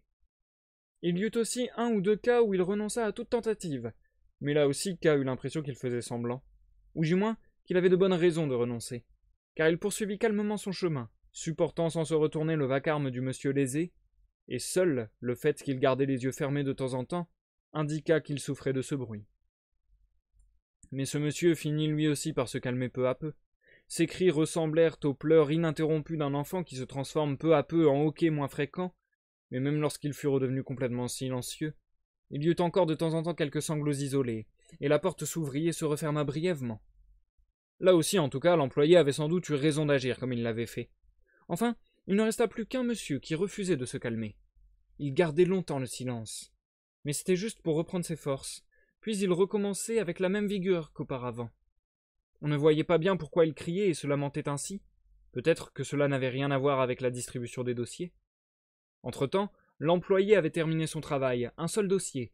En fait, un simple petit bout de papier, une feuille de bloc-notes, était resté sur le chariot par la faute de son adjoint, et maintenant, on ne savait pas à qui l'attribuer. K fut traversé par une idée. Ce pourrait très bien être mon dossier. Après tout, le maire l'avait toujours évoqué comme le plus insignifiant des cas, et quoique, au fond sa propre supposition lui parut ridicule, K chercha à s'approcher de l'employé qui regardait le feuillet d'un air songeur. Ce n'était pas très facile, car cet employé ne payait pas de retour la sympathie que K éprouvait pour lui, même au milieu d'un travail extrêmement ardu. Il avait encore trouvé le temps de jeter à K des regards hostiles ou impatients, en secouant nerveusement la tête. Ce n'est qu'une fois la distribution terminée qu'il sembla avoir un peu oublié K. D'ailleurs, tout lui était devenu indifférent, ce qui se comprenait, vu son degré d'épuisement. Il ne s'inquiéta guère non plus du feuillet, ne le lut peut-être pas en entier, se contenta de faire semblant. Et quoique dans ce couloir il eût sans doute fait plaisir à chacun des messieurs dans les chambres en leur attribuant ce feuillet, il en décida autrement. Il en avait assez de distribuer. L'index posé sur ses lèvres, il fit signe à son compagnon de se taire, déchira, K était encore loin de l'avoir rejoint, le feuillet en petits morceaux, et le glissa dans sa poche. C'était sans doute la première irrégularité dont K eût été témoin dans le fonctionnement de cette administration. Du reste, il se pouvait aussi qu'il l'interprétât de travers. Et même si c'était une irrégularité, elle était excusable, vu les circonstances. L'employé ne pouvait travailler sans commettre de faute. Il fallait que la colère et l'agitation accumulées éclatent une bonne fois, et si elles ne s'exprimaient qu'en déchirant un petit feuillet, c'était assez innocent.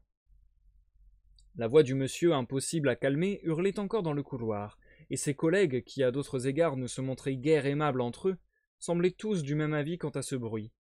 On eut peu à peu l'impression que ce monsieur s'était chargé de faire du bruit pour tous les autres, et qu'il se contentait de l'encourager à persister par leurs exclamations et leurs signes de tête. Mais l'employé avait cessé d'y prêter attention. Il avait terminé son travail. Il fit signe à l'autre employé de saisir la poignée du chariot, et ils repartirent ainsi tous deux comme ils étaient venus, mais plus satisfaits, et à une telle vitesse que le chariot bondissait devant eux. Une fois seulement ils sursautèrent encore et regardèrent en arrière, lorsque le monsieur qui criait tout le temps, et devant la porte duquel K allait et venait, car il eût bien aimé comprendre ce que ce monsieur voulait vraiment, ne se contenta visiblement plus de cet exutoire, et, sans doute ravi de ne plus avoir à crier après avoir découvert le bouton d'une sonnette électrique, se mit à sonner sans interruption. Là-dessus, quelque chose comme un grand murmure d'approbation s'éleva dans les autres chambres. Le monsieur semblait faire ce que tous les autres auraient aimé faire depuis longtemps, même si des motifs inconnus les avaient empêchés de passer à l'acte. Étaient-ce les employés ou bien Frida que ce monsieur sonnait ainsi? Dans ce cas, il pouvait sonner encore longtemps, car Frida était occupée à envelopper Jérémias dans des linges humides, et même s'il était déjà rétabli, elle n'avait pas le temps, car alors elle était au lit dans ses bras. La sonnerie n'en eut pas moins un effet immédiat. Le patron de l'auberge des messieurs accourut en personne, vêtu de noir et boutonné de haut en bas comme toujours. Mais on eût dit qu'il oubliait sa dignité, tant il courait. Il avait les bras à moitié écartés, comme si on l'avait appelé à cause d'un grand malheur qu'il venait prendre à bras le corps pour l'étouffer aussitôt contre sa poitrine. Et à la moindre irrégularité de la sonnerie, il semblait faire un petit bond en l'air et se hâter encore plus. Assez loin derrière lui, sa femme apparut à son tour. Elle aussi courait les bras écartés, mais elle avançait à petits pas et avec affectation. Et K pensa qu'elle arriverait trop tard. L'aubergiste aurait déjà fait tout le nécessaire entre-temps. Et pour laisser à l'aubergiste la place de courir, K se plaqua contre le mur. Mais l'aubergiste s'arrêta juste à sa hauteur, comme si c'était vers K qu'il courait, et bientôt la patronne les rejoignit, et tous deux l'accablèrent de reproches, que sous l'effet de la surprise et de la précipitation il ne comprit pas. D'autant que la sonnerie du monsieur s'en mêlait, et que les autres sonneries entrèrent en action, non plus par nécessité maintenant, mais seulement par jeu et par excès de joie. Très désireux de comprendre en quoi consistait exactement sa faute, K fut ravi que l'aubergiste le prenne sous le bras et l'emmène loin de ce vacarme qui ne cessait d'augmenter. Car derrière eux, K ne se retourna pas, car l'aubergiste et plus encore la patronne de l'autre côté le chapitraient. Les portes étaient maintenant grandes ouvertes, le couloir s'animait, la circulation semblait s'y développer comme dans une ruelle étroite et pleine de vie. Les portes devant eux attendaient manifestement avec impatience que K se décide à passer pour laisser sortir les messieurs, et à tout cela venaient s'ajouter les sonneries qui ne cessaient de retentir, comme pour fêter une victoire. Enfin, ils étaient déjà dans la cour blanche et silencieuse où attendaient quelques traîneaux. K apprit peu à peu de quoi il s'agissait. Ni l'aubergiste, ni la patronne ne pouvaient comprendre qu'il ait pu oser commettre une chose pareille. Mais qu'avait-il donc fait? K posa plusieurs fois la question. Cependant, il mit longtemps à le découvrir, car pour les deux autres, sa faute allait tellement de soi qu'il n'envisageait même pas qu'il fût de bonne foi. Il lui fallut très longtemps pour tout comprendre. Il n'avait pas le droit d'être dans le couloir. D'une façon générale, seul le bar, et cela par une mesure de faveur, révocable à tout moment, lui était accessible. S'il était convoqué par un monsieur, il devait bien sûr se présenter au lieu de la convocation. Mais en restant toujours conscient, il avait tout de même un peu de bon sens, n'est-ce pas, qu'il se trouvait en un lieu où en réalité il n'avait pas sa place, où seul un monsieur l'avait convoqué très à contre-cœur, et uniquement parce qu'une affaire officielle l'exigeait et le justifiait. Il lui fallait donc vite se présenter, se soumettre à l'interrogatoire, et ensuite disparaître, si possible encore plus vite. N'avait-il pas eu le sentiment de commettre une grave inconvenance en étant dans ce couloir? Mais alors, comment avait-il pu traîner là comme un animal dans une pâture? N'avait-il pas été convoqué à un interrogatoire nocturne, et ne connaissait-il pas leur raison d'être? Les interrogatoires nocturnes, et là K reçut une nouvelle explication de leur sens, avaient pour seule fin d'entendre rapidement, pendant la nuit, à la lumière artificielle, les administrés dont les messieurs ne peuvent supporter la vue en plein jour, ce qui leur laissait la possibilité, aussitôt après l'interrogatoire, d'oublier toute cette laideur dans leur sommeil. Mais la conduite de K avait fait fi de toutes les mesures de précaution. Même les fantômes disparaissaient au petit matin. Mais K était resté là, les mains dans les poches, l'air d'attendre, puisqu'il ne s'éloignait pas, que le couloir entier s'éloigne avec toutes les chambres et tous les messieurs. Et ce serait sûrement arrivé, il pouvait en être certain, si cela avait été possible d'une manière ou d'une autre, car la délicatesse des messieurs est sans borne. Aucun ne s'avisera de chasser K, ou même de lui dire ce qui va de soi, qu'il doit se dépêcher de s'en aller. Aucun ne le fera, même s'il tremble sans doute d'énervement tant que K est dans les parages, et même si cela leur empoisonne la matinée, alors que c'est leur moment préféré. Au lieu d'intervenir contre K, ils préfèrent souffrir, bien sûr en partie dans l'espoir qu'ils finissent peu à peu par se rendre à l'évidence, et qu'en proportion des souffrances des messieurs, ils se mettent lui aussi à souffrir intolérablement du scandale de sa propre présence ici, ce matin, dans ce couloir, exposé à tous les regards. Vain espoir. Ils ne savent pas, ou ils sont trop gentils et condescendants pour vouloir savoir qu'il y a aussi des cœurs durs, insensibles, qui refusent de se laisser adoucir par le sentiment du respect. Est-ce que même le papillon de nuit, cette pauvre bestiole, ne cherche pas un coin tranquille lorsque le jour arrive? Ne se fait-il pas tout plat? Ne préférerait-il pas disparaître? Et n'est-il pas malheureux de ne pas pouvoir? Mais K, lui, s'installe au contraire là où il est le plus visible, et s'il pouvait ainsi empêcher le jour de se lever, il le ferait. Il ne peut pas l'en empêcher, mais il peut hélas rendre la chose plus difficile. Est-ce qu'il n'a pas assisté à la distribution des dossiers? Spectacle auquel personne n'a le droit d'assister en dehors des principaux intéressés, auquel ni l'aubergiste ni la patronne n'ont eu le droit d'assister dans leur propre maison, dont ils ont seulement entendu parler de façon allusive, comme par exemple aujourd'hui par la bouche de l'employé. N'avait-il donc pas remarqué le nombre de difficultés rencontrées lors de la distribution des dossiers, chose en soi inconcevable, puisque chacun des messieurs sert uniquement la cause, ne songe jamais à son intérêt personnel, et devrait donc travailler sans relâche à ce que la distribution des dossiers, travail important, fondamental, s'effectue rapidement, facilement et sans bavure? K n'avait-il donc même pas été effleuré par l'idée que l'origine de toutes les difficultés, c'était que la distribution se déroulait nécessairement devant des portes presque closes, sans que les messieurs puissent avoir de contact entre eux, car ils pourraient bien sûr s'entendre en un clin d'œil, alors que la communication par l'intermédiaire des employés prend presque forcément des heures et donne toujours lieu à des plaintes. C'est un supplice de tous les instants pour les messieurs et pour les employés, et elle risque d'avoir des conséquences nuisibles pour la suite du travail. Et pourquoi les messieurs ne pouvaient-ils pas avoir de contact? Décidément, K ne comprenait toujours pas. La patronne n'avait encore jamais rien vu de tel, et l'aubergiste affirma que lui non plus. Pourtant, ils avaient eu affaire à toutes sortes de gens rebelles. On était obligé de lui dire ouvertement des choses que d'habitude on n'osait pas exprimer, sans quoi il ne comprenait pas les choses les plus indispensables. Eh bien soit, puisqu'il fallait le lui dire. C'était à cause de lui, et de lui seul, que les messieurs n'avaient pas pu sortir de leur chambre, car le matin, juste après leur réveil, ils sont trop pudiques, trop vulnérables, pour pouvoir s'exposer au regard d'un inconnu. Ils ont beau être habillés de pied en cap, ils se sentent littéralement trop nus pour se montrer.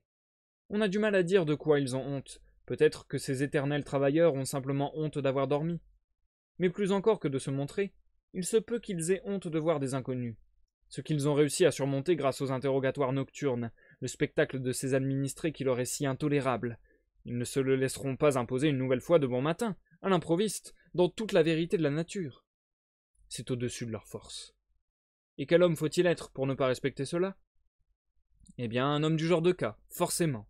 Un homme assez fruste, indifférent et abruti, pour se placer au-dessus de tout, au-dessus des lois et des plus ordinaires bienséances. Un homme qui se moque de rendre presque impossible la distribution des dossiers et de nuire à la réputation de la maison, et qui provoque cette chose inouïe que les messieurs eux-mêmes, poussés au désespoir, commencent à se défendre, qu'après des efforts de patience inconcevables pour le commun des mortels, ils tendent la main vers la sonnerie pour appeler au secours, afin de chasser K, puisque rien d'autre ne parvient à l'ébranler. Eux, les messieurs, appellent au secours. L'aubergiste et la patronne et tout leur personnel ne seraient-ils pas accourus depuis longtemps, s'ils avaient seulement osé se présenter devant les messieurs le matin, sans avoir été appelés, fût-ce pour leur porter secours et disparaître aussitôt après? Tremblant d'indignation envers K, désespérant de leur propre impuissance, ils avaient attendu ici à l'entrée du couloir, et le coup de sonnette auquel personne en fait ne s'attendait avait été pour eux une délivrance. Cependant le pire était passé. Que n'eussent-ils donné pour jeter un seul coup d'œil aux messieurs en train de vaquer joyeusement à leurs occupations, enfin libérés de K? Mais pour K, tout ne faisait que commencer, et il aurait sûrement à répondre de ses actes. Entre-temps, ils étaient arrivés dans la salle du bar. On ne voyait pas bien pourquoi l'aubergiste, malgré son courroux, y avait conduit K. Peut-être s'était-il aperçu que K était tellement fatigué qu'il était presque incapable de quitter l'auberge. Aussitôt, sans attendre qu'on l'invite à s'asseoir, K s'effondra littéralement sur un tonneau. Il se sentait bien là, dans l'obscurité. Dans la grande salle, seule une petite lampe électrique était allumée au-dessus des robinets à bière. Dehors aussi régnait encore une profonde obscurité. Il y avait apparemment une tempête de neige. Maintenant qu'on était ici bien au chaud, il fallait en être reconnaissant, et veiller à ne pas se faire mettre à la porte. L'aubergiste et la patronne étaient encore debout devant lui comme s'ils continuaient à représenter un certain danger, comme s'il était si peu fiable qu'on ne pouvait exclure qu'il se lève soudain et tente de pénétrer encore une fois dans le couloir. Eux aussi étaient fatigués par cette frayeur nocturne et par ce lever prématuré, surtout la patronne, qui portait une robe marron avec une ample jupe froufroutant comme de la soie, boutonnée et lacée de façon un peu désordonnée. Où l'avait-elle prise dans sa hâte? Et qui appuyait sa tête comme rompue sur l'épaule de son mari, tour à tour se tamponnant les yeux avec un petit mouchoir de fil et lançant à K des regards d'enfant furieux. Pour tranquilliser les deux époux, K leur déclara qu'il découvrait tout ce qu'il venait de lui raconter, et que même en ne le sachant pas, il ne serait pas resté aussi longtemps dans ce couloir, où il n'avait vraiment rien à faire, et ne voulait ennuyer personne, mais que tout cela était arrivé par suite d'un excès de fatigue. Il les remerciait d'avoir mis un terme à cette scène pénible.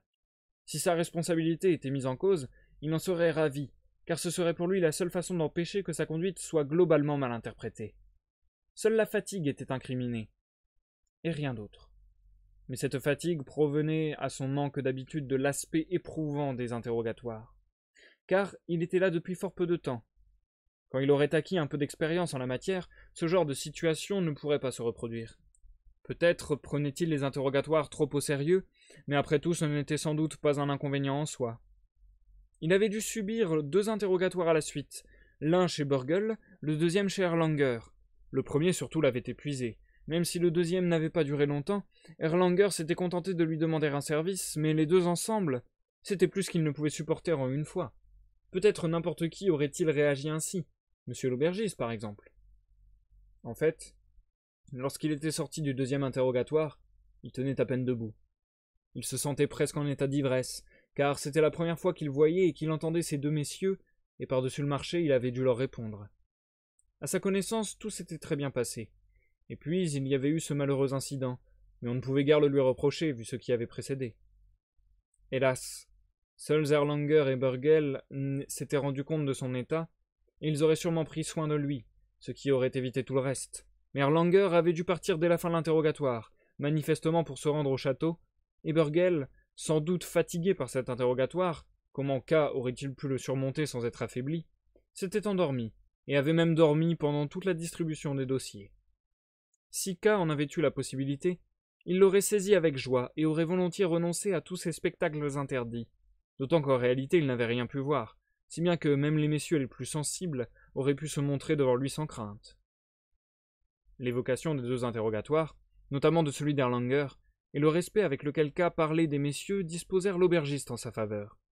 Il semblait vouloir accéder à la demande de K, qui avait sollicité la permission de poser une planche sur les tonneaux pour dormir là au moins jusqu'à l'aube. Mais la patronne était nettement contre. Elle tirait sans succès çà et là sur sa robe, dont le désordre venait de lui sauter aux yeux, et elle secouait la tête sans arrêt. Une querelle visiblement ancienne sur la propreté de la maison était sur le point d'éclater à nouveau. K était si fatigué que la conversation des époux prit à ses yeux une importance démesurée. Il lui sembla que s'il était chassé d'ici, ce malheur dépasserait tout ce qu'il avait vécu jusque-là. Il ne pouvait le permettre, même si l'aubergiste et la patronne se liguaient contre lui. Recroquevillés sur le tonneau, il les épiait tous les deux. Jusqu'au moment où la patronne, avec cette extraordinaire susceptibilité qui l'avait depuis longtemps frappé, s'écarta brusquement. Elle était sans doute en train de parler d'autre chose avec l'aubergiste, et s'écria. « Comme il me regarde, vas-tu te décider à le renvoyer ?» Mais saisissant l'occasion, et maintenant quasiment certain de rester, d'une certitude qui le rendait presque indifférent, K lui dit. « Ce n'est pas toi que je regarde, c'est ta robe. »« Pourquoi ma robe ?» demanda la patronne irritée. K haussa les épaules. « Viens, dit la patronne à l'aubergiste. Il est ivre, ce mufle. Qu'il cuve son vin ici. » Et elle ordonna à Pépi, qui à son appel était sorti de l'obscurité tout ébouriffé, fatigué, et tenant négligemment un balai à la main, de jeter Raka à quelconque oreiller. Et c'est la fin du chapitre 24, les amis. Ce sera donc également la fin du live de ce soir.